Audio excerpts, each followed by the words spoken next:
Magandang araw mga kaibigan, ako nga pala si NJ at welcome sa NJ Mejia TV.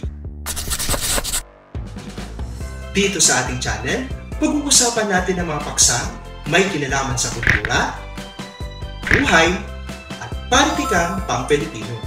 Kaya, kung interesado ka sa mga paksang ito, siguradong magugustuhan mo dito. Huwag na rin kalimutang i-like, share, at mag-subscribe na rin para sa ating channel.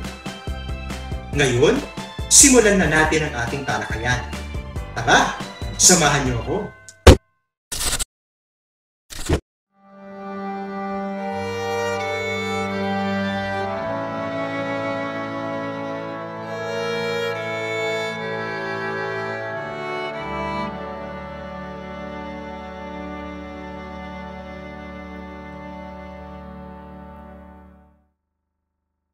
Ang ika-48 na kabanata ng Noli Me Tangere, isang talinghaga.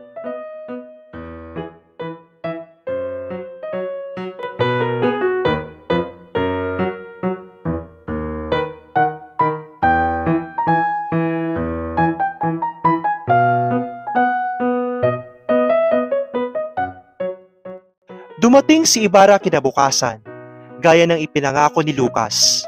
Una niyang pinuntahan sina Kapitan Tiago upang makita si Maria Clara at ibalitang tinanggap siyang muli ng simbahan at may dalang rekomendasyon mula sa arsobispo. Tuwang-tuwa si Tia Isabel, ngunit nang makita ni Ibarra ang tanawin sa balkonahe, si Maria Clara kasama si Linares, gumagawa ng korona ng bulaklak, ay tila natigilan siya. Namutla si Linares at si Maria Clara na may hindi makatingin. Halos hindi makagalaw sa panghihina. Nagkaroon ng katahimikan bago nakalapit si Ibarra upang bumati.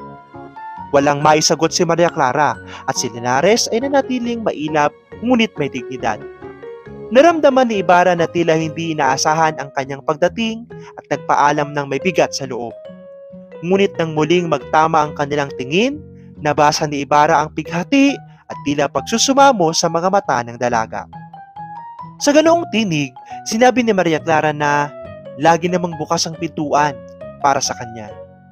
Umalis si Ibarra na may bahagyang ginhawa, ngunit ang isipan ay puno ng pagkalito at pangamba. Tinatangay ng tanong kung pagtataksil ba ito o pag-aalinlangan.